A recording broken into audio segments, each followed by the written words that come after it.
preparativos para a caminhada está indo muito bem. Estamos todos empenhados em fazer dessa festa da nossa grande mãe um evento, uma preocupação de evangelização para toda a cidade. Qual será o percurso? O percurso será a Senador Pompeu, a Coronel Pompeu, desculpe porque eu não sou de Aracati, Agapinto dos Santos, José de Alencar e o Dragão do Mar.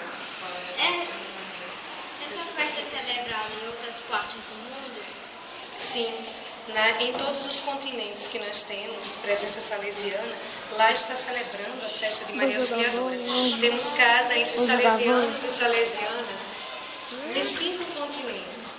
Então, em todos os lugares do mundo, amanhã estamos vivenciando essa festa.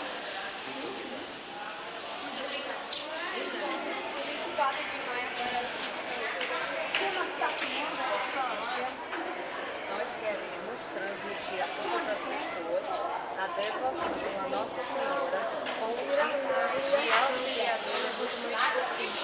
Porque foi ela quem ajudou durante uma batalha, durante uma guerra, e demonstrou o seu grande poder, a sua grande intercessão, ajudando os povos a conseguir alcançar o grande dom da paz e reconciliar a unidade dos cristãos.